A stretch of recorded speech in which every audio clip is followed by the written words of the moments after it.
Hello students, welcome back. I hope you all are fine. Last lecture में बच्चों हम लोग डिटर्मिनेंट्स पढ़ रहे थे।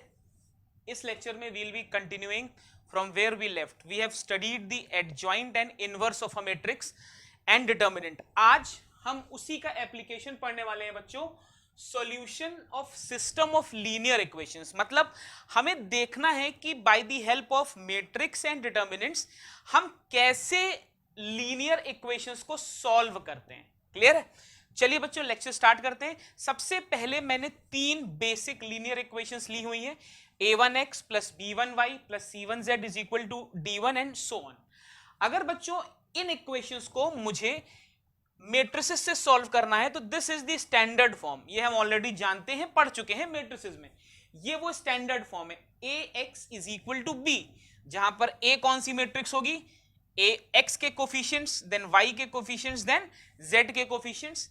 x is my unknown x y z and b is the value जो equal to के राइट हैंड साइड पर है। वो मैंने मैट्रिक्स बना ली d1 d2 d3। क्लियर? तो ये मेरे बेसिक लीनियर इक्वेशंस हैं जिन्हें मुझे सॉल्व करना है। अब बच्चों मेरे लीनियर इक्वेशंस दो टाइप के होते हैं, एक नॉन होमोजेनस और एक होमोजेनस। अगर मेरी ये वाली matrix B non zero matrix है, नॉन जीरो मैट्रिक्स का मतलब इक्वल टू के राइट पे मेरे पास वैल्यूज हैं, सभी वैल्यूज जीरो नहीं है। ध्यान रखेंगे, सभी वैल्यूज जीरो हो तभी मेरा रूल एप्लीकेबल होगा। अगर एक वैल्यू जीरो है बाकी नॉन जीरो है तो भी मैं इसको नॉन होमोजेनस ही मानूंगा। क्लियर? दूसरा केस क्या होता है बच्चों कि राइट हैंड साइड पर सभी टर्म जीरो है, मतलब एक्स वाई और जेड के कोफिशिएंट्स तो हैं, उसके साथ इक्वल टू के राइट पे मेरे पास जीरो है। अगर ऐसा केस बनता है तो मैं बोलता हूं मेरी इक्वेशंस बच्चों होमोजेनस इक्वेशंस हैं। अब दोनों ही केसेस में हमें अलग अलग कंडीशंस मिलती हैं जब हम इनका सॉल्यूशन निकालते हैं। एक एक करके हम कंसीडर करेंगे। सबसे पहले बच्चों नॉन होमो, पहले एक बार सारे रूल समझ लेते हैं फिर हम क्वेश्चन पे आते हैं। सबसे पहले नॉन होमोजेनस इक्वेशन। तो पहला स्टेप तो बच्चों यही होगा, हमने ये इक्वेशन लिख ली, ये तीनों मैट्रिक्स आइडेंटिफाई कर ली। सबसे पहले हमें डिटर्मिनेंट ए निकालना है, मतलब हमने जो मैट्रिक्स ए बनाई थी मुझे इसका डिटर्मिनेंट निकालना है। अगर ये डिटर्मिनेंट जीरो नहीं आता है, ध्यान दीजिएगा, अगर ये डिटर्मिनेंट जीरो नहीं आता है तब मैं बोलूंगा कि my system of equations are consistent and they have a unique solution. Clear है? अगर ये जीरो नहीं आता है तब मैं बोलूंगा ये system of linear equations consistent है और इनका एक यूनिक सॉल्यूशन है। अब द नेक्स्ट क्वेश्चन ही वो सॉल्यूशन क्या है, तो वो सॉल्यूशन क्या है बच्चों, दिस इज द सॉल्यूशन। भाई ax is equal to b, तो x is equal to a inverse into b। a inverse निकालना हम जान चुके हैं, a inverse is 1 upon determinant a into adjoint a। Clear? हम ये ऑलरेडी निकाल चुके हैं। अब बच्चों इन केस मेरा डिटर्मिनेंट ए जीरो आ जाता है, ध्यान देखेंगे, अगर मेरा डिटर्मिनेंट ए जीरो आ जाता है तो मेरा नेक्स्ट स्टेप होगा मुझे adjoint A into B calculate करना पड़ेगा।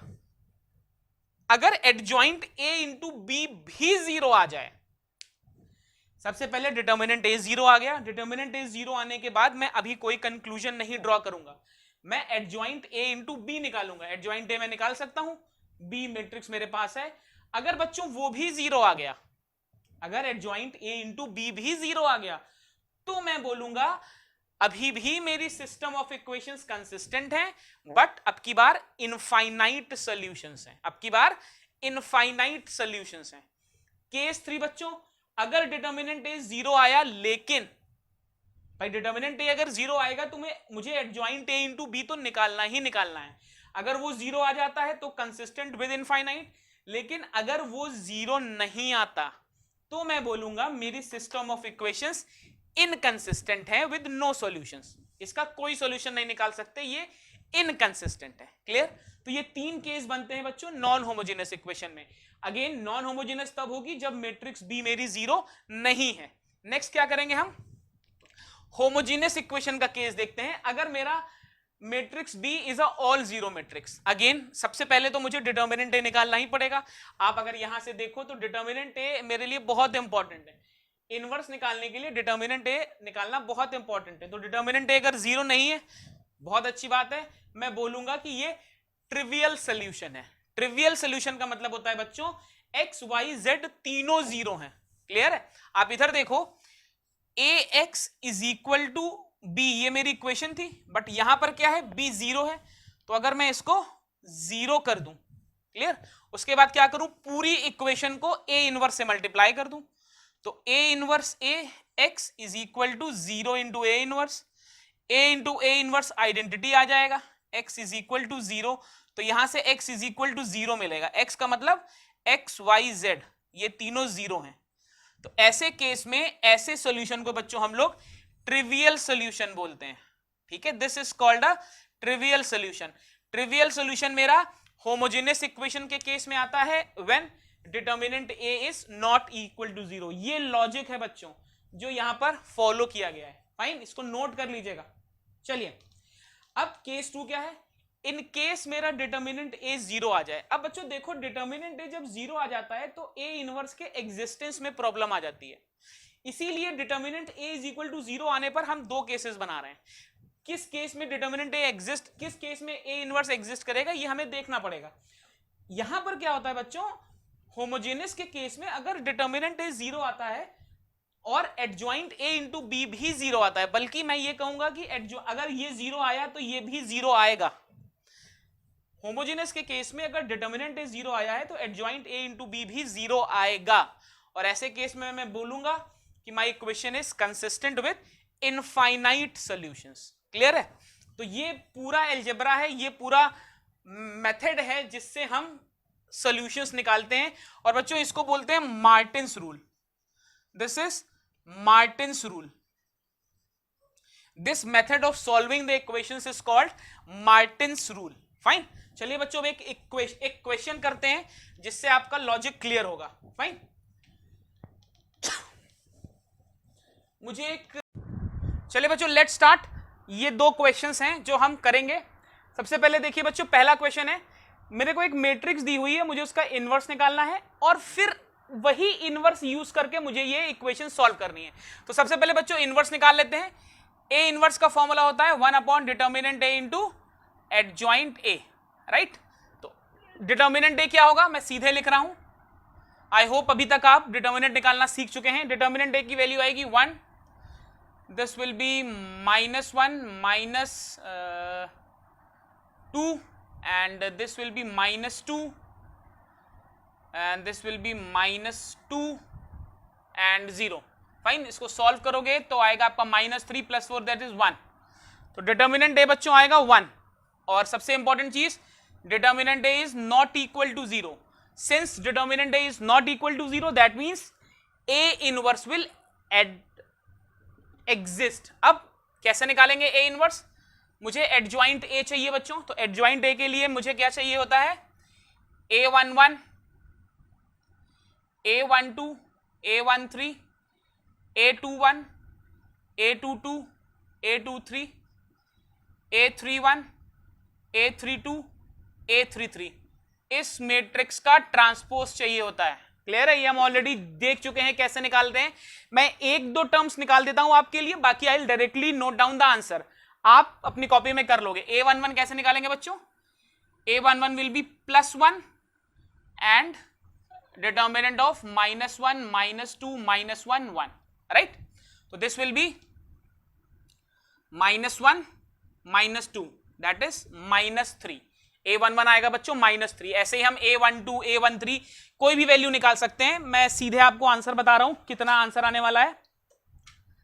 फाइन, मैं सीधे एडजॉइंट ए बच्चों लिख रहा हूं। एडजॉइंट ए आप अपनी कॉपी पे सॉल्व कर लोगे, ये लॉजिक होता है।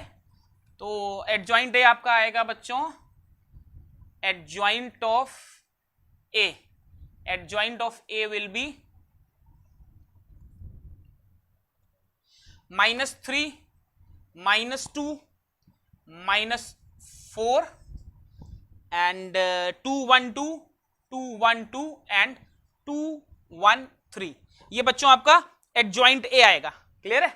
अब डिटर्मिनेंट ए की वैल्यू 1 है तो ए इनवर्स और एडजॉइंट ए बराबर आ जाएगा। ये वैल्यू मेरी 1 आ रही है, दैट मींस जो मेरा एडजॉइंट ए आया है यही बच्चों मेरा ए इनवर्स आ जाएगा। तो ये मेरा ए इनवर्स निकल आया। क्लियर है? अब मेरा क्वेश्चन कह रहा है कि मुझे ए इनवर्स को यूज करके ही इन इक्वेशंस को सॉल्व करना है। फाइन, तो सबसे पहले बच्चों क्या करूं, मैं इन इक्वेशंस को प्रॉपर मैट्रिसेस के फॉर्म में लिख लूं। तो क्या आएगी इक्वेशन, x का कोफिशिएंट है 1, y का कोफिशिएंट है -2, z का कोफिशिएंट है 0। x का कोफिशिएंट है 2, y का कोफिशिएंट है -1, z का कोफिशिएंट है -1।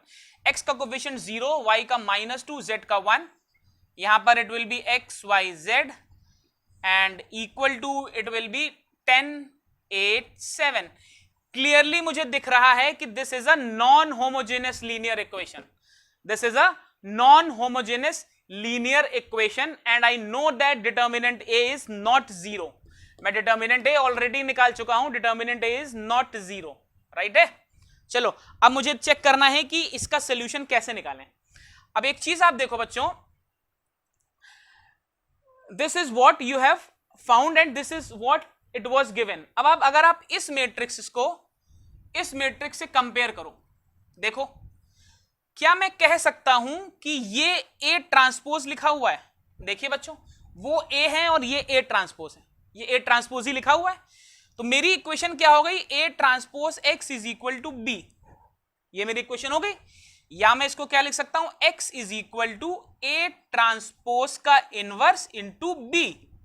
क्लियर है, ये मेरी इक्वेशन का सॉल्यूशन हो गया। अब मुझे क्या यूज करना है बच्चों, मुझे अपने आंसर में ए इनवर्स यूज करना है। तो एक प्रॉपर्टी होती है, ए ट्रांसपोज का डिटर्मिनेंट ए के बराबर आता है, मुझे मालूम है, ठीक। जब मैं ए ट्रांसपोज का इनवर्स करता हूं तो I can write it as A inverse का transpose. This is a very important property, matrix की प्रॉपर्टी है, इनवर्स एंड एडजॉइंट की, इनवर्स एंड ट्रांसपोज की। Please make sure this is important, please make sure कि ये property आप ध्यान रखें, कई क्वेश्चंस में ऑफ लेट अब ये यूज होती है। तो बच्चों ए ट्रांसपोज के इनवर्स को मैं क्या लिख सकता हूं, ए इनवर्स का ट्रांसपोज इंटू बी, ये मेरा एक्स है। ए इनवर्स मैंने अभी निकाला है, मेरा क्वेश्चन कह भी यही रहा है कि मुझे ए इनवर्स यूज करना है। तो अब बच्चों मैं ए इनवर्स यूज कर लूं, एक्स की वैल्यू कितनी आएगी, ए इनवर्स का ट्रांसपोज, ए इनवर्स मेरा ये है, इसका ट्रांसपोज जब मैं निकालूंगा तो कितना आएगा, रो को कॉलम, कॉलम को रो, -3 -2 एंड -4 एंड 2 1 2 2 1 3 एंड यहां पे आई विल गेट 10 8 7। अब मेरा क्वेश्चन बिल्कुल सिंप्लीफाई हो चुका है, मुझे सिर्फ दोनों मैट्रिसेस को मल्टीप्लाई करना है। अच्छा, एक्स को मैं अब ऐसे लिख सकता हूं, X can be X Y and Z. अब मुझे सिर्फ इन दोनों इक्वेशंस को मल्टीप्लाई करना है and I can right the answer. Fine, I hope अब आप मल्टीप्लाई कर लोगे, -30 + 16 + 14, फाइन हो जाएगा, कोई प्रॉब्लम नहीं आनी चाहिए। चलिए यहां से मैं सीधे आंसर आपके लिए लिख देता हूं, एक्स वाई और जेड का value, you can just note it down. X is 0, y is -5 and z is -3। x is 0, y is -5 and z is -3। x 0 मुझे दिख भी रहा है, -30 + 16 + 14 is 0, यहां से -20 + 8 + 7 is -5, यहां से -40 + 16 + 21 is -3। क्लियर है, तो it's very easy, now it's just multiplication. Clear है, आई होप आपको समझ में आ गया होगा। This was a very good question, note it down. अब हम सेकेंड क्वेश्चन पे आते हैं बच्चों। सेकेंड क्वेश्चन कह रहा है मुझे दो मैट्रिसेस दिए हुए हैं ए एंड बी, सबसे पहले मुझे उनको मल्टीप्लाई करना है, फाइन, और मल्टीप्लाई करने के बाद उस रिजल्ट को यूज करते हुए मुझे ये इक्वेशन सॉल्व करनी है। तो बच्चों मेरा पहला स्टेप तो हो गया कि इन दोनों मैट्रिसेस को मल्टीप्लाई करना, तो मैं a इंटू बी लिख रहा हूं सीधे। a इंटू बी बच्चों क्या होगा, -5 1 3 7 1 -5 1 -1 1, दिस इज a। b क्या होगा, 1 1 2 3 2 1 एंड 2 1 3। इन दोनों मैट्रिसेस को सीधे मुझे मल्टीप्लाई करना है। क्लियर है, आई होप आपको मल्टीप्लाई करना आता है। मैं मल्टीप्लाई करके नहीं दिखा रहा हूं, मैं सीधे आपको बता रहा हूं। इसका आंसर ये आने वाला है 4 0 0 0 4 0 0 0 4। जब आप इसको मल्टीप्लाई करोगे तो आपको ये आंसर मिलेगा। मल्टीप्लाई जिसको नहीं आता है, जिसने नहीं देखा है, do watch the previous lectures. इसको बच्चों मैं क्या लिख सकता हूं, 4i3। भाई i3 का मतलब square matrix of order 3। Clear. अब आते हैं बच्चों अपनी इक्वेशन पे। मेरी इक्वेशन क्या कह रही है, this is 1 3 2, this is 1 2 1, this is 2 1 3, this is x y z, and this is 1 7 2. This is what my equation says, right है। चलो अब अगर आप इस इक्वेशन को ध्यान से देखेंगे तो आप देखिए ये टर्म मेरी बी मैट्रिक्स से मैच कर रहा है, राइट। ये टर्म मेरी बी मैट्रिक्स से मैच कर रहा है। तो यहां से बच्चों सॉल्यूशन क्या आना चाहिए, सॉल्यूशन आना चाहिए B,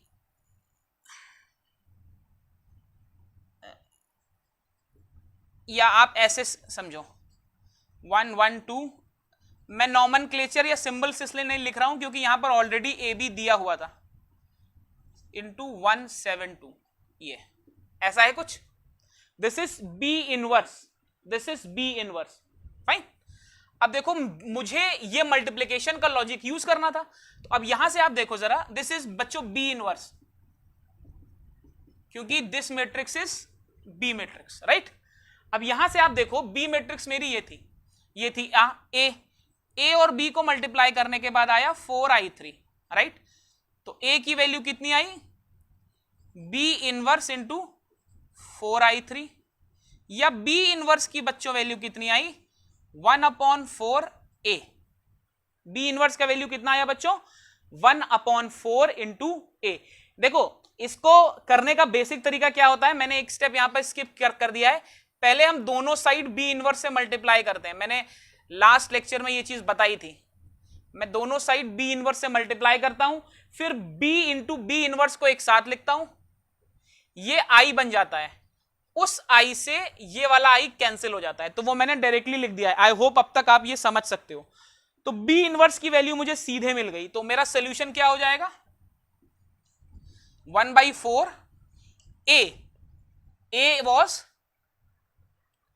-5 1 3 7 1 -5 1 -1 1 into this matrix 1 7 2 1 7 2, right. मैं इसको मल्टीप्लाई कर रहा हूं, this is 1/4 -5 + 7 + 6 -5 plus, I hope अब आप मल्टीप्लाई कर लोगे, कोई प्रॉब्लम नहीं आएगी, ठीक है ना। 7 + 6 is 13, 13 - 5 is 8, this will be 8। ऐसे ही 7 + 7 is 14, 14 - 10 is 4, this will be 4। 1 - 7 is -6, -6 + 2 is -4। इसको आप सॉल्व करोगे तो you will get x is equal to 2, y is equal to 1 and z is equal to -1। this will be the solution। Clear है, I hope आपको समझ में आ गया, fine. देखिए बच्चों अभी हमने जो दोनों क्वेश्चंस किए थे, दोनों ही आपके नॉन होमोजेनियस इक्वेशन के थे। क्लियर है, जरूरी नहीं है कि आपको हमेशा नॉन होमोजेनियस इक्वेशन ही मिले, you might encounter a homogeneous equation, तो प्लीज डोंट गेट कंफ्यूज्ड, इसमें कोई मुश्किल नहीं है। मैं आपको एक नॉन होमोजेनियस का क्वेश्चन बताता हूं। नॉन होमोजेनियस में इफ यू रिमेंबर हमारे पास दो कंडीशंस थे फॉर नॉन होमोजेनियस। अगर मेरा डिटर्मिनेंट ए 0 नहीं है, ध्यान दीजिए मैंने लिखा था लेफ्ट हैंड साइड पर, अगर डिटर्मिनेंट ए 0 नहीं है तो मुझे ट्रिवियल सॉल्यूशंस मिल रहे थे, x = y = z = 0। बट अगर डिटर्मिनेंट ए 0 था तब इनफाइनाइट सॉल्यूशन थे। तो मैं आपको इनफाइनाइट सॉल्यूशन का केस करके दिखाता हूं एक, उसमें भी बेटा जो नया चीज है, जो डिफिकल्ट है और थोड़ा सा अलग है, I will solve that part for you. उसके लिए आई नीड अ क्वेश्चन। सबसे पहले मैं एक क्वेश्चन नोट करता हूं, 3x + 2y + 7z = 0, 4x - 3y - 2z = 0 and 5x + 9y + 23z = 0। सबसे पहले देखिए मेरी इक्वल टू के राइट पर जीरो है, that means this is a homogeneous equation. Homogeneous equation है, मैं डिटर्मिनेंट ए निकालूंगा तो उसका वैल्यू आएगा 3 4 5 2 minus 3 9 7 minus 2 23। This is my determinant A, right. जब आप डिटर्मिनेंट ए को सॉल्व करोगे, मैं सॉल्व नहीं कर रहा हूं, मैं आपको सीधे बता रहा हूं, डिटर्मिनेंट ए जीरो आएगा, राइट। अब जैसे ही डिटर्मिनेंट ए जीरो आता है, मेरा रूल कहता है कि it has infinite solutions, it has infinite solution. देखिए बच्चों, होमोजेनियस में क्वेश्चंस बहुत आसान हो जाते हैं। अगर डिटर्मिनेंट ए जीरो नहीं आया तो मुझे कुछ नहीं करना है, मुझे सीधे लिख देना है x is equal to Y is equal to Z is the solution. अगर डिटर्मिनेंट ए जीरो आता है तब मेरा क्वेश्चन कॉम्प्लिकेटेड हो जाता है, तो मैं आपको सीधे वो कॉम्प्लिकेटेड पार्ट सॉल्व करके दे रहा हूं। ऐसे केस में बच्चों क्या करते हैं, हम अज्यूम कर लेते हैं कि let z is equal to k is a solution. ध्यान से देखेंगे बच्चों, ये प्रोसीजर बहुत कंफ्यूजन रहता है बच्चों को। हम z is equal to k इसका सोल्यूशन अज्यूम कर लेंगे, ठीक है। उसके बाद क्या करेंगे बच्चों, हम कोई भी दो इक्वेशंस उठाएंगे, उन दो इक्वेशंस को सॉल्व करेंगे, उससे जो सॉल्व होके मुझे वैल्यू मिलेगी वो मैं तीसरी इक्वेशन में रखूंगा। अगर वो सेटिस्फाई कर रही है तो आई एम ऑन, मुझे आंसर मिल चुका है। तो मैं क्या कर रहा हूं बच्चों, मैं पहली दो इक्वेशंस ले रहा हूं। तो जब मैं पहली दो इक्वेशंस ले रहा हूं तो मैं ऐसे लिख सकता हूं 3x plus 2y is equal to minus 7z, 4x minus 3y is equal to 2z। ये सेम प्रोसेस सभी इक्वेशंस में फॉलो होगा जहां पर मेरे पास होमोजेनियस इक्वेशंस आ जाएंगी। क्लियर है। अब बच्चों मैंने माना था z is equal to k solution है, तो मैं z की जगह k रख दूं, ठीक। तो मैंने z की जगह बच्चों k रख दिया, minus 7k 4x minus 3y is equal to 2k, right. अब ये मेरी नॉर्मल इक्वेशन बन गई, सीधे जो मैं अभी तक सॉल्व करके आ रहा था। अब ये मेरी नॉन होमोजेनियस इक्वेशन बन गई। ये इक्वेशन मैं कैसे सॉल्व करूंगा, again ax is equal to b से। a अब की बार मेरा क्या है, 3 4 2 minus 3, this is x y। b मेरा बच्चों क्या है, माइनस 7k एंड 2k। ध्यान दीजिएगा, क्वेश्चन थोड़ा लेंदी हो गया है। अब ये इक्वेशन मेरी नॉन होमोजेनियस इक्वेशन, के कुछ भी हो सकता है, तो मैं इक्वल टू के राइट पर नॉन जीरो टर्म ले आया हूं। अब मुझे इसे सॉल्व करना है, तो सॉल्यूशन क्या होना चाहिए बच्चों, X Y is equal to 3 2 4 minus 3 का inverse into minus 7k into 2k, right. I hope अब आप इसका इनवर्स निकाल लेंगे। हमने काफी क्वेश्चंस किए हैं, मैं आपको सीधे आंसर बता रहा हूं कितना आने वाला है। ए इनवर्स का वैल्यू बच्चों आएगा -1/17 -3 -2 -4 एंड 3। मैंने सीधे ए इनवर्स लिख दिया है, इसका इनवर्स ये आएगा, आप सॉल्व कर लेंगे। इसको मुझे मल्टीप्लाई करना है -7k और 2k से। क्लियर है, फाइन। सॉल्व करने पर कितना आएगा, -1/17 21k -4k 21k -4k, ठीक। This will B 21k -4k, this will B 21k plus 6k, 21k plus 6k, right है। क्लियर है। यहां पर माइनस साइन था बच्चों, ध्यान रखिएगा, यहां पर माइनस साइन था। इस पूरे को सॉल्व करने के बाद मैं सीधे x एंड y का वैल्यू निकाल रहा हूं, ये आप सॉल्व कर लोगे, it's not a big deal. ये आपने कई बार सॉल्व किया है, मैं सीधे आपको आंसर बता रहा हूं, सॉल्व करने के बाद क्या आएगा। प्रोसेस इज इंपॉर्टेंट, कैलकुलेशन आपको पता है। x का वैल्यू सॉल्व करने के बाद आएगा बच्चों -k और y का वैल्यू आएगा -2k, राइट। x का वैल्यू आएगा बच्चों -k, y का वैल्यू आएगा -2k। आप सॉल्व कर लेना, इट्स वेरी इजी। चलिए अब मुझे क्या करना है बच्चों, x और y की प्रोसेस देखिएगा, प्रोसेस इज इंपॉर्टेंट। मुझे x और y और z की ये वैल्यू थर्ड इक्वेशन में रख के देखनी है, क्या ये सेटिस्फाई कर रही है।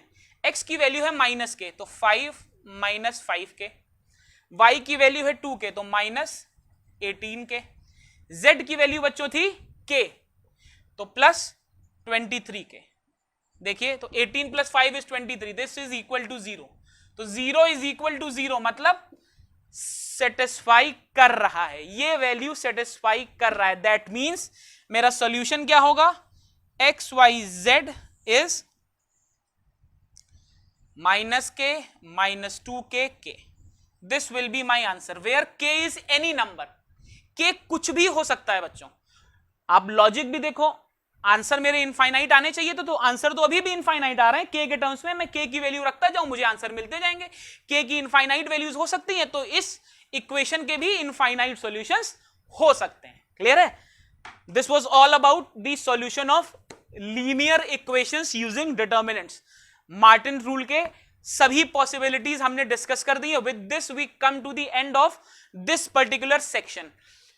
प्रॉपर्टीज ऑफ डिटर्मिनेंट्स बचा है, वो अब सीबीएसई के सिलेबस में नहीं है बट आईएससी के सिलेबस में है, तो नेक्स्ट लेक्चर में we will be discussing the properties of the determinants. Although JEE और भी किसी भी एंट्रेंस एग्जाम के सिलेबस से ये टॉपिक नहीं हटा है, और नेक्स्ट ईयर फिर ये when this pandemic ends the topic will again be included because it is very important. So if you want to prepare it, you can watch the next lecture as well. I hope the lecture was fruitful. Stay safe, stay healthy, and please don't forget to subscribe the channel. Thank you.